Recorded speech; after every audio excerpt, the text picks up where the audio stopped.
Yes. Hello, students. We are going to discuss few questions of problems of chemical kinetics and one or two problems of two three problems of hydrocarbon chapter. Okay. First, we are going to discuss the chemical kinetics problems. Okay. पहला question क्या लिखा हुआ है? ये लिखा हुआ है the half life period of A radioactive substance is 69.3 minutes. In how much time will it be disintegrated 80% of its original amount? ठीक है, उसने परसेंटेज की फॉर्म में लिखा हुआ है और हमें क्या सॉल्व करना है? Half life. तो हाफ लाइफ का क्या रिलेशन होता है? हाफ लाइफ इक्वल टू होता है फर्स्ट ऑर्डर है, कहीं लिखा हुआ नहीं है फर्स्ट ऑर्डर है, लेकिन आपको बताया हुआ था कि रेडियो एक्टिव सब्सटेंसेज क्या करते हैं, उनका जो डिसइंटीग्रेशन होता है, डिके होता है, it follows first order kinetics, वो फर्स्ट ऑर्डर काइनेटिक्स को फॉलो करता है। इसलिए T half equal to 0.693 upon K, यानी कि हमें अगर के मिल जाएगा तो वी कैन फाइंड आउट। अब के को सॉल्व कर लेते हैं।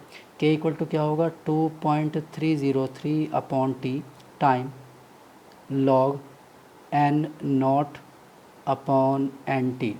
ठीक है, के अगर लिखना चाहें तो के लिखें, या आप क्या लिख सकते हैं? के इक्वल टू लेमडा।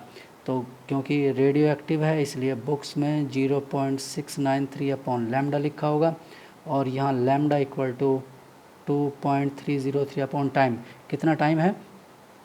अच्छा, ये हाफ लाइफ तो हाफ लाइफ तो गिवन है, हमें तो क्या सॉल्व करना है?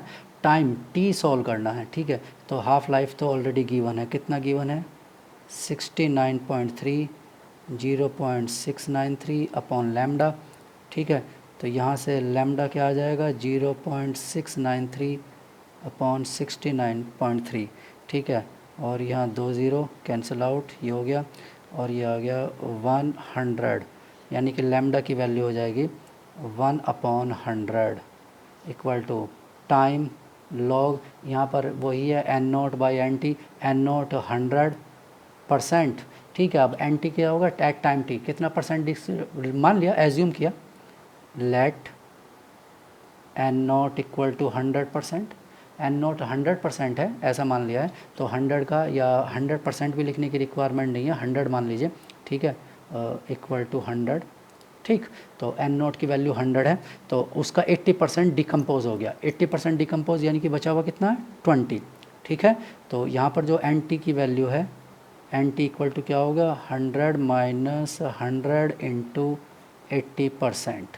100 का 80% डिकम्पोज, तो ये बचा हुआ होता है एट टाइम टी होता है, ये डिकम्पोज वाला अमाउंट नहीं होता है, ये रिमेनिंग अमाउंट होता है एट टाइम टी। ठीक है, तो ये अब 2.303 अपॉन टी, टी अननोन है, लॉग ये क्या हो जाएगा? 5। ठीक है, अब इसकी वैल्यू लिख लेते हैं। टी इक्वल टू क्या आ जाएगा? टी हो जाएगा 2.303, और ये इधर मल्टीप्लाई बाय 100 और मल्टीप्लाई बाय log 5। log 5 होता है 0.69। ठीक है, 69 या अप्रोक्स 0.7 भी ले सकते हैं, और अगर आप इसे सॉल्व करेंगे तो ये हो जाएगा कितना? 714 161 मिनट्स आ जाएगा। ठीक है, क्योंकि ये डेसिमल और ये ज़ीरो यहाँ से कम्प्लीटली यूज़ हो जाएंगे, तो 670 एक तरह से, तो 140 और 21 161 मिनट्स। ठीक है, तो 161 मिनट्स आंसर आ जाएगा। क्लियर? तो 161 मिनट में वो क्या हो जाएगा? अपने 80% ऑफ ओरिजिनल अमाउंट का क्या हो जाएगा? डिसइंटीग्रेशन हो जाएगा। क्लियर? तो इस तरह से आप इसे सॉल्व कर सकते हैं टाइम को। ठीक, क्लियर? चलिए नेक्स्ट, दूसरा न्यूमेरिकल, ये स्टेटमेंट वाला क्वेश्चन है। Which of the following as incorrect statement? सबसे पहला तो ये देखना है कि वो इनकरेक्ट स्टेटमेंट की बात कर रहा है। ठीक है, अब वन बाय वन स्टेटमेंट को ऑब्जर्व कर लेते हैं, कौन सा इनकरेक्ट है, क्या नहीं है। ठीक, चलिए पहला क्या लिखा है? Half life of second order reaction. Half life of second order reaction decreases with increase in concentration of reactant. Half life, तो टी हाफ का क्या रिलेशन होता है? आपको पूरा डेरिवेशन करवाया है। T half 1 upon A not concentration, और क्या होता है? Power n-1। ठीक है, रिलेशन एक बार चेक कर लेना, ये रिलेशन लिखवाया होगा, और यहाँ पर n की वैल्यू क्या है? इफ़ n इक्वल टू 2, तो क्या होगा? T half inversely proportional to A naught. ठीक है, नीचे ही रहेगा। यानी इसका मतलब है कि अगर ए नोट की वैल्यू को इंक्रीज़ करेंगे तो टी हाफ क्या होगा, डिक्रीज़ होगा। इन्वर्सली रिलेशन है, यानी कि फर्स्ट ऑर्डर वो T half of the second order decreases with increase in current, यानी कि ये पहला तो स्टेटमेंट करेक्ट है, यानी कि आंसर नहीं है ये, क्योंकि इनकरेक्ट पूछा हुआ है। Second, T half of the first order is independent of the अब T half of the first order देख लेते हैं। फर्स्ट ऑर्डर के लिए क्या होगा, टी हाफ 1/A0 1 - 1, ठीक है, क्योंकि n की वैल्यू क्या है, 1 है। Therefore T half directly proportional to A0 power 0, ठीक है, और पावर 0 मतलब इंडिपेंडेंट, ठीक, इंडिपेंडेंट, ठीक है, इंडिपेंडेंट हो गया। इंडिपेंडेंट हो गया तो ये भी स्टेटमेंट करेक्ट हो गया, तो दोनों स्टेटमेंट करेक्ट हैं। तीसरा कहता है the unit of the rate constant of zero order is equal to the unit of rate. Unit of rate constant, rate और यूनिट ऑफ रेट, तो रेट इक्वल टू होता है के इंटू रिएक्टेंट कंसनट्रेशन, और ये कौन सा ऑर्डर है, ज़ीरो ऑर्डर। ज़ीरो ऑर्डर मतलब इसकी पावर ज़ीरो, इसकी पावर ज़ीरो। देयरफॉर आर क्या हो जाएगा, R equal to K, means unit are same for both, दोनों की यूनिट सेम रहेगी। के की जो भी यूनिट होगी वो आर की यूनिट होगी, यानी unit of rate constant for zero order is equal to the unit of rate, यानी दोनों इक्वल है। अब इसका मतलब है 1 2 3 तीन स्टेटमेंट अगर करेक्ट हैं तो इनकरेक्ट स्टेटमेंट कौन सा होगा, ऑब्वियसली फोर्थ होगा, फोर्थ इनकरेक्ट स्टेटमेंट होगा, ठीक है। क्या कहता है फोर्थ में, the unit of the frequency factor A in Arrhenius. Arrhenius equation क्या होती है, आरएनएस इक्वेशन होती है K equal to A exponent A by R T, ठीक है, ये होती है। और आरएनएस इक्वेशन ए की unit is the unit of half life. अब ये हाफ लाइफ की यूनिट है या नहीं है वो ऑब्जर्व कर लेते हैं। हम एग्जांपल मान लेते हैं first order reaction. In case of first order reaction, first order reaction में के क्या होगा, 0.693 अपॉन टी हाफ, ठीक है, यानी कि टी हाफ होगा मिनट्स, ठीक है, तो के क्या होगा, के होगा मिनट इनवर्स, तो के की यूनिट होगी मिनट इनवर्स और टाइम की यूनिट क्या होगी, मिनट, ठीक। अब देखते हैं कि इसकी यूनिट क्या बनेगी। ई ए होगा जूल में, आर की वैल्यू भी क्या होगी, जूल पर केल्विन पर मोल, ठीक है, जूल से जूल कैंसिल आउट, और ये टेम्परेचर होगा केल्विन, केल्विन से केल्विन कैंसिल आउट यानी मोल, यानी कि ये वैल्यू इसकी यूनिट तो क्या होगी, एक नंबर होगा, तो ई एक्सपोनेंट तो नंबर है तो इसका मतलब है कि के डायरेक्टली प्रोपोर्शनल टू ए, क्योंकि ये तो नंबर है, इसका नंबर, यानी के की यूनिट होगी ए की यूनिट, यानी unit of A equal to unit of K, ठीक है, दोनों की यूनिट ये सेम रहेगी, लेकिन के की यूनिट तो मिनट इनवर्स है, और टाइम क्या है, टी हाफ की यूनिट क्या है, मिनट्स। इसका मतलब unit of frequency factor in RNS equation is the unit of half life, तो वो हाफ लाइफ का यूनिट नहीं हो सकता, क्योंकि हाफ लाइफ का यूनिट मिनट्स होगा और ए का यूनिट मिनट्स नहीं होगा, मिनट इनवर्स होगा, ठीक है, मिनट इनवर्स। तो इस तरह से ये इससे मैच नहीं करेगा। और अगर नहीं भी समझना है इसे, नहीं सॉल्व करना है इसे, तो भी कोई प्रॉब्लम नहीं है। हमने तीन ऑप्शंस को सॉल्व कर लिया, फर्स्ट सेकंड एंड थर्ड, और तीनों करेक्ट ऑप्शंस हैं। जितनी इन्फॉर्मेशन हमें थी उतना हमने सॉल्व कर लिया। तो फोर्थ अगर नहीं भी आता है वो एग्ज़ाम के टाइम पर, हमें नहीं पता है, तब भी हम सॉल्व, यानी कि क्वेश्चन को या तो उसके स्टेटमेंट से सॉल्व करो या एलिमिनेशन वाले मेथड से सॉल्व करो, कि एक एक ऑप्शन को एलिमिनेट करते रहो, आंसर आ जाएगा, ठीक है। चलिए नेक्स्ट,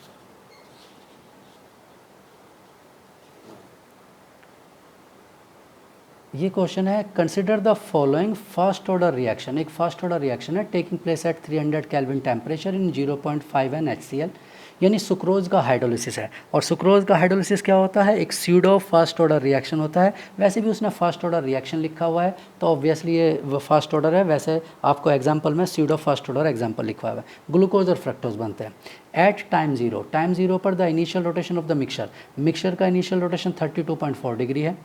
आफ्टर 10 मिनट्स, 10 मिनट के बाद में क्या होता है, total rotation of the mixture is 28.8, if the rotation of the sucrose per mole is 85 degree that of glucose is 74 and that of fructose is minus 86.04 degree, what will be the half life. ठीक है, चलिए तो first order का half life solve करना है। तो half life equal to होगा 0.693 upon के। ठीक है, तो अगर हमें के की वैल्यू मिल जाएगी तो हमारा टी हाफ आ जाएगा। चलिए तो अब के को सॉल्व करते हैं।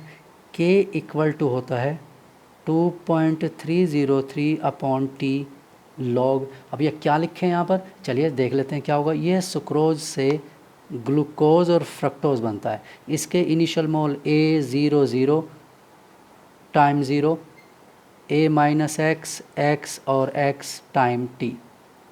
ठीक है, तो इसका मतलब है कि A upon A minus x हमें लिखना है।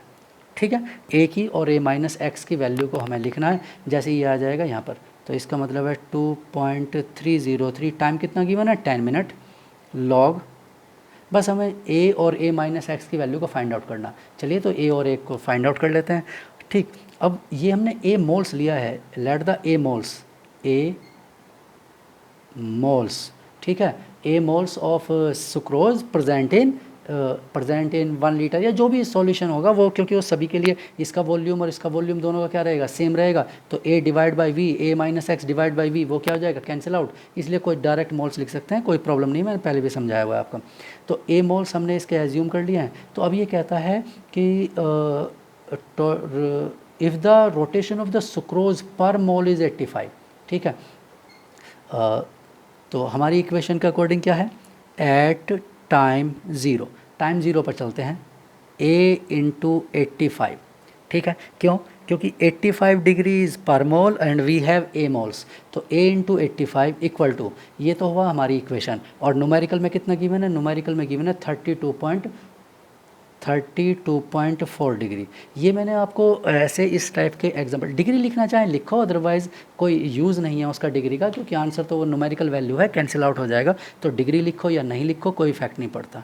आप इसे A इंटू 85 32.4, यानी कि ये आपको उस तरह का दिया हुआ है कि टाइम गिवन है, ठीक है, और टाइम 0 और टाइम t, और उसके बाद आपको ऑप्टिकल रोटेशन गिवन है। ठीक है, कितना 32.4 और टाइम टी का कितना 28.8।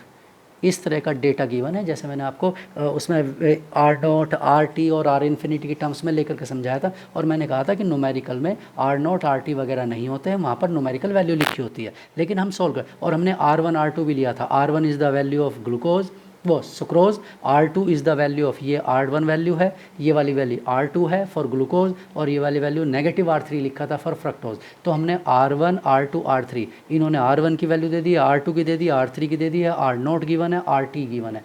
तो इस तरह से आपको बस एक रिलेशन बनाना था, वो हम बना सकते हैं, कोई दिक्कत नहीं। तो A इक्वल टू हो जाएगा 32.4 डिवाइडेड बाई 85। तो A की वैल्यू तो हमारे पास आ गई 32.4 डिवाइडेड बाई 85, ये है A की वैल्यू। ठीक है, अब हमें सोल्व करना है। चलिए अब इसे सोल्व कर लेते हैं। वो कहता है मिक्सचर का रोटेशन 28.8 है, तो हम पहले at time equal to 10 minutes, 10 minutes की बात कर रहे हैं, 10 मिनट्स पर आ जाते हैं। तो 10 मिनट पर क्या प्रेजेंट है, A माइनस एक्स मोल्स हैं सुक्रोज के इंटू 85 प्लस एक्स मोल ग्लूकोज इंटू 74। क्यों, क्योंकि एक 1 मोल के लिए 74 है, तो एक्स मोल के लिए कितना होगा, एक्स इंटू 74 होगा।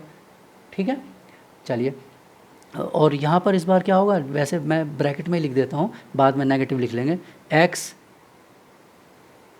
Into negative 86.04।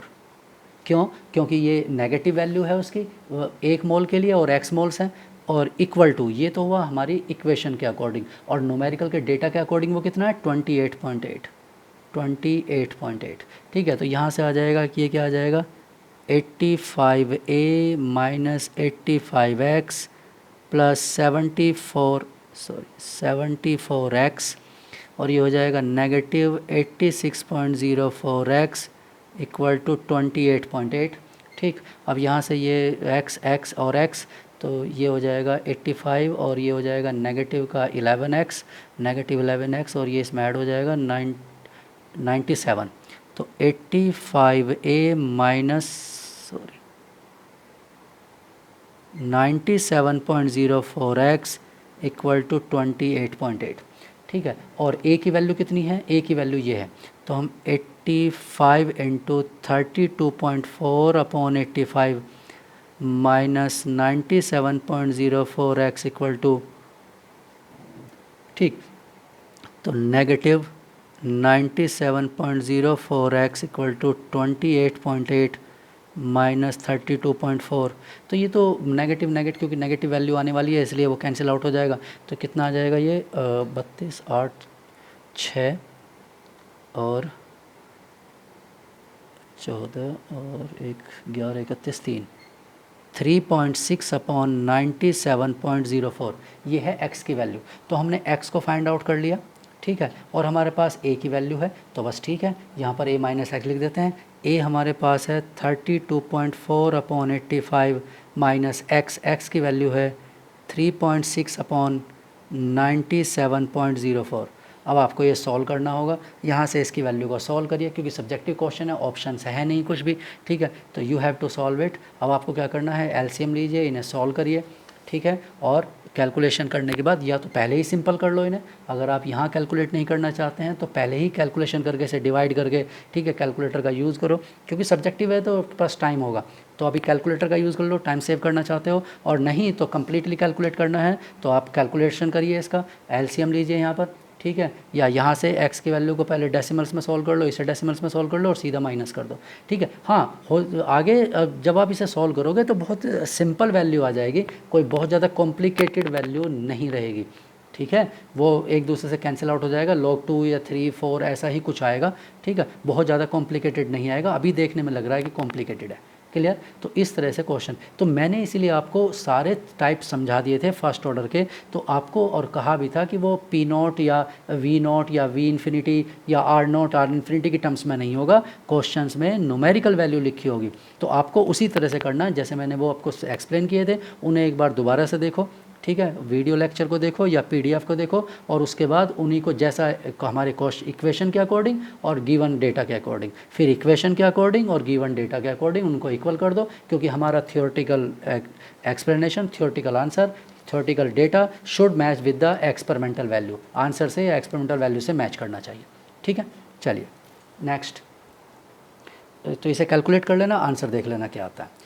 अगला क्वेश्चन क्या है, फॉर ए सर्टेन रिएक्शन, कोई एक रिएक्शन है, a plot of C naught minus C by C against time T it's a straight line, एक स्ट्रेट लाइन आती है, ये सी ओ और सी क्या है, सी नॉट है, ये सी ओ नहीं है, mainly C naught and C are the concentration of the reactant at time 0 and at time T, ठीक है। तो अब ऑर्डर ऑफ द रिएक्शन हमें फाइंड आउट करना है कि वो थर्ड ऑर्डर है, जीरो ऑर्डर है, फर्स्ट है या सेकंड ऑर्डर है, किसके लिए ये है। तो यहाँ एक्चुअल में क्या दिया हुआ है, ये सी नॉट एक्चुअल में ए नॉट है या ए है, ठीक, और सी ये ए टी है या ए माइनस एक्स है, ठीक है, यानी कि सी नॉट ए नॉट या ए के इक्वल है और सी ए टी या ए माइन, ऐसा मैं इसलिए लिख रहा हूँ क्योंकि आपने जितनी भी इक्वेशन हमने ड्राइव की होंगी, डेरिवेशन किए होंगे, इंटीग्रेशन किए होंगे, उन सब में या तो ए नॉट ए टी था या ए एक्स था, ए माइनस एक्स था, और यहाँ पर सी नॉट और सी लिख दिया इन्होंने, इसलिए मैंने वो आपको रिलेट करने के लिए लिख दिया।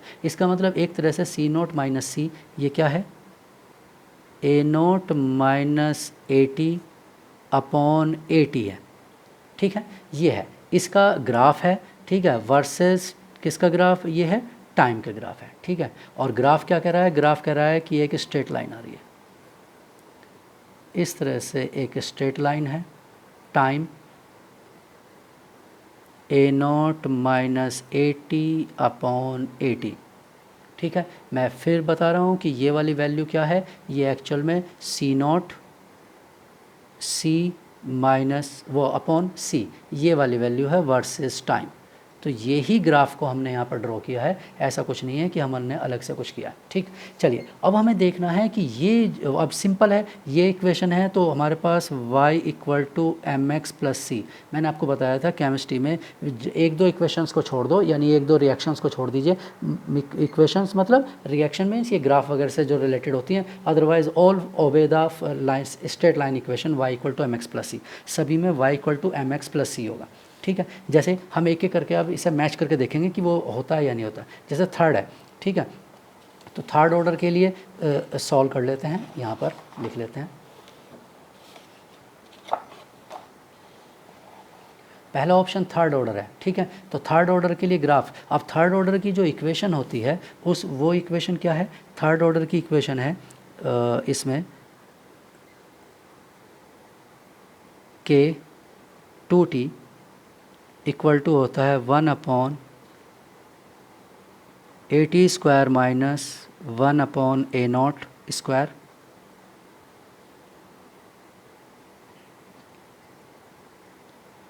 ये होता है, ठीक है।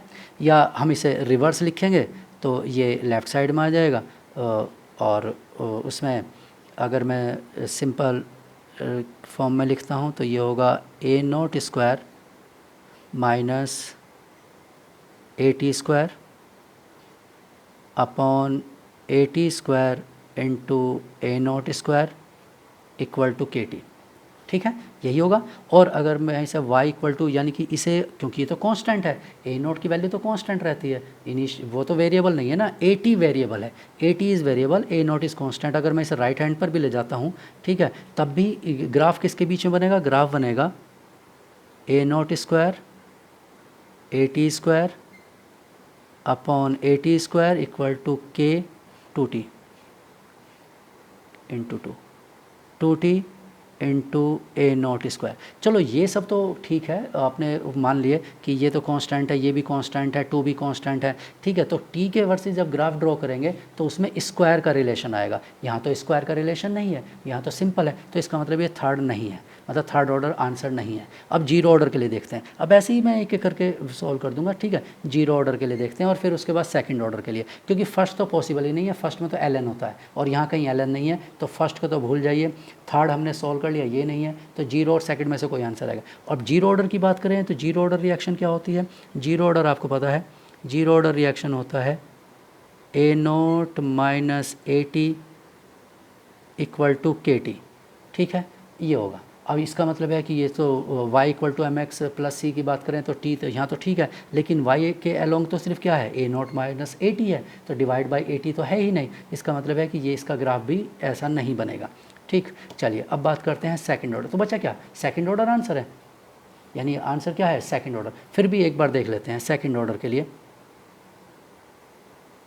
सेकंड ऑर्डर के लिए क्या होता है?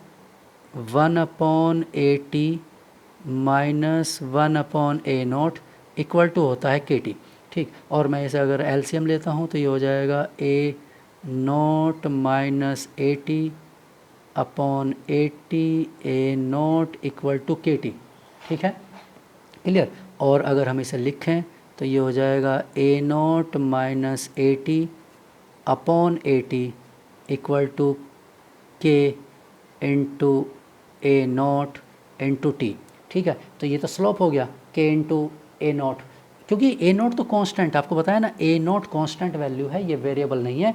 AT वेरिएबल है, यानी कि टाइम के साथ A की वैल्यू चेंज होगी, A0 नहीं, क्योंकि A0 का मतलब है एट टाइम 0, और 0 टाइम पर कंसंट्रेशन क्या रहती है? कांस्टेंट रहती है। इसलिए A0 कांस्टेंट को राइट में, यानी कि ये वाला graph y equal to mx plus c से मैच कर रहा है, स्ट्रेट लाइन आएगी, यानी ये आंसर सेकंड ऑर्डर इसका आंसर आ जाएगा, सेकंड ऑर्डर रिएक्शन, ठीक है। तो इस तरह से अगर कोई ग्राफिकल क्वेश्चन है तो y equal to mx plus c से सॉल्व हो जाएगा, कोई प्रॉब्लम नहीं आने वाली, ठीक है। और डायरेक्ट भी कर सकते हैं आप, जैसे आप कोई अगर रिलेशन का क्लियर है, तो ग्राफ पहले से ही पता है कि किसका ग्राफ कैसा होता है, तो आप क्या कर सकते हैं? डायरेक्ट व्यू से सॉल्व कर सकते हैं। कोई नेसेसरी नहीं है कि आप स्टेप बाय स्टेप ऐसे ही करें। ये तो मैंने तब बताया जब आपको कोई याद नहीं है कि उसका रिलेशन, किसका ग्राफ कैसा बनता है, या ये अनयूजुअल ग्राफ दे दिया है इसलिए, ठीक है। चलिए नेक्स्ट, अगला क्या है? A nuclear explosion has taken place leading to increase in concentration of C14 in near by area. तो जहाँ पर एक एक्सप्लोजन हुआ, न्यूक्लियर एक्सप्लोजन हुआ, न्यूक्लियर एक्सप्लोजन होने से क्या इफेक्ट हुआ कि कंसनट्रेशन C14 की कंसनट्रेशन इंक्रीज़ होगी नियर बाई एरिया में, मतलब जहाँ एक्सप्लोजन हुआ वहाँ उसके आसपास में C14 इंक्रीज़ हो गया। तो C14, ठीक, कंसनट्रेशन इज C1। अब C14 की कंसनट्रेशन C1 ले ली है उसने in near by areas, near by areas में क्या लिया है? C1 concentration, and C2 is the area far away, यानी उस एक्सप्लोजन से बहुत दूर, फार अवे जो दूसरे एरियाज़ हैं वहाँ पर C14 की कंसनट्रेशन C2 है, ठीक है। If the age of the fossil is determined to be T1 and T2 at the places respectively, यानी कोई फॉसिल है वहाँ पर, मतलब फॉसिल मतलब कोई डेड प्लांट, मतलब अभी लिविंग है और अब वो कुछ अब क्या हो जाएगा, डेड हो जाएगा। लिविंग है और वो क्या हो जाएगा, डेड हो जाएगा। ठीक है, तो उसकी लाइफ क्या होगी, फॉसिल मतलब वही, उसकी एज क्या होगी, डिटरमाइन वही एज T1।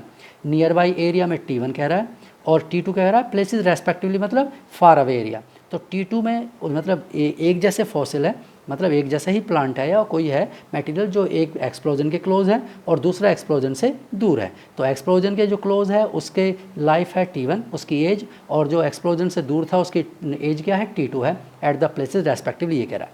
अब वो कह रहा है कि इनमें से क्या स्टेटमेंट करेक्ट है। Then the age of the fossil will increase at the place where explosion has takes place and T1 minus T2 equal to 1 by lambda ln C1 by C2।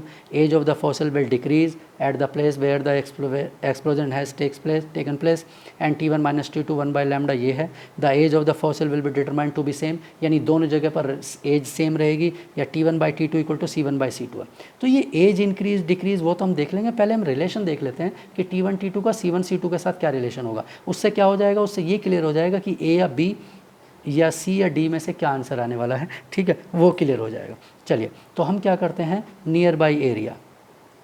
ठीक है, हम क्या करते हैं, नियर बाई एरिया। ठीक है, near by areas, पहले near by areas लेते हैं। लैम्डा T1, क्यों, क्योंकि वो फर्स्ट ऑर्डर को फॉलो करेगा ना, आपको बताया हुआ है ना, रेडियो एक्टिव डिके क्या होता है, फर्स्ट ऑर्डर रिएक्शन होता है। एक तरह से कार्बन डेटिंग को यूज़ कर रहे हैं, C14 का और C12 का रेशो, जो एक्टिविटी आपको समझाया था। ठीक है, तो लैम्डा T1, ठीक, लैम्डा T1 इक्वल टू क्या, लैम्डा क्या है, रेट ऑफ डिके, ठीक, और T1 उसकी लाइफ है, ठीक, इक्वल टू क्या होगा, ln C1 अपॉन C। ये C1 क्या है,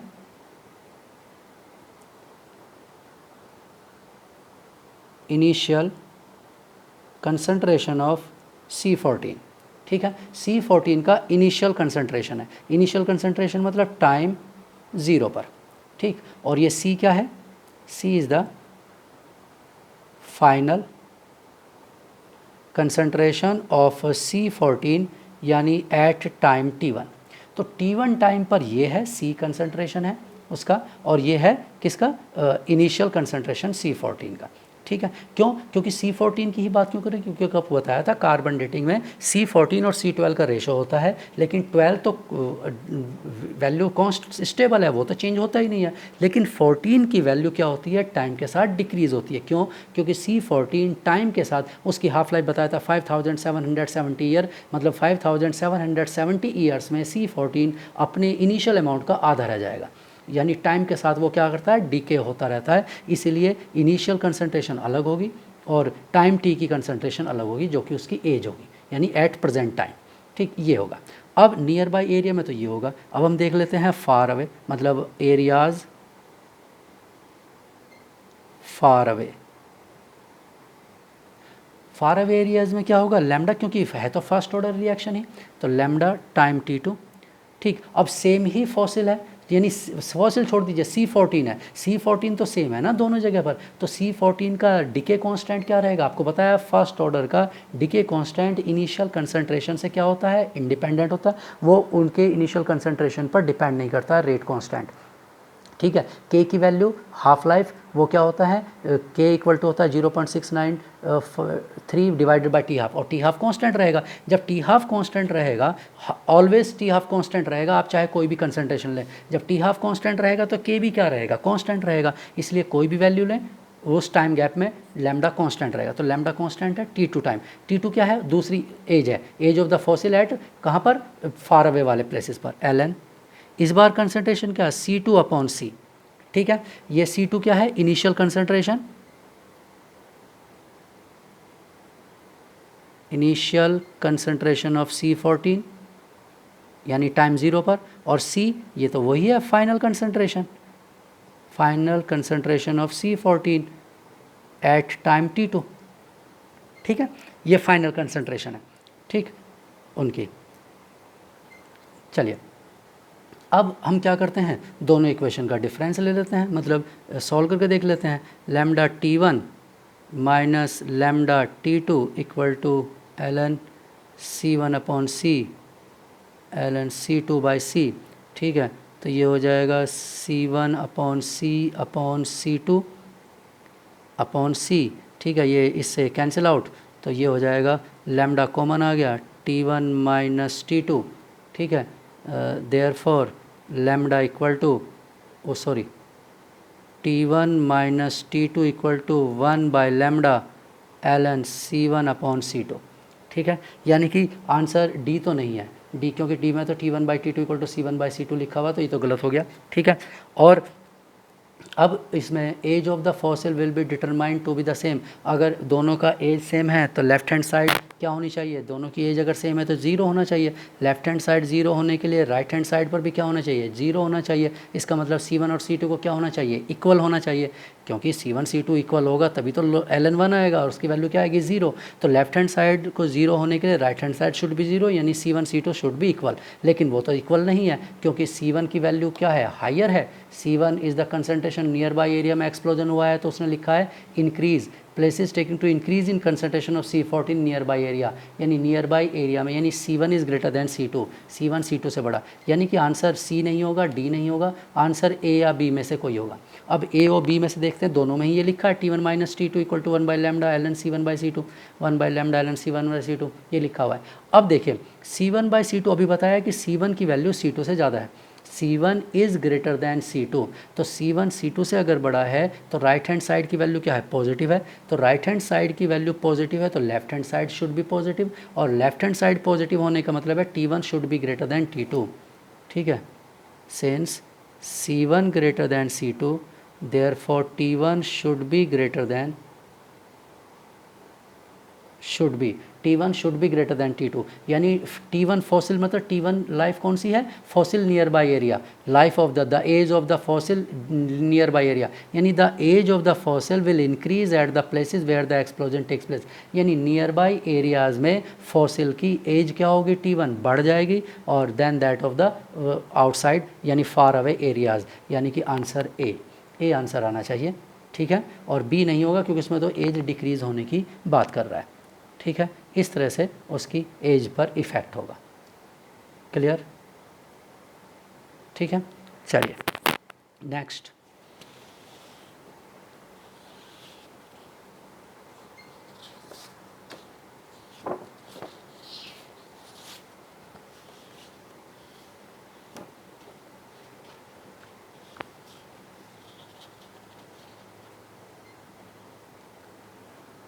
चलिए ये क्वेश्चन है, ये पता नहीं केमिकल काइनेटिक्स में लिखा है या नहीं लिखा है, हो सकता है लिखा हो, ठीक है। वैसे ये इक्विलिब्रियम से रिलेटेड क्वेश्चन है। ए सिमेट्रिक प्लॉट ऑफ ln के इक्विलिब्रियम कांस्टेंट का वर्सेस इन्वर्स ऑफ टेम्परेचर है। एक वैल्यू दी हुई है 1.5 × 10⁻³ और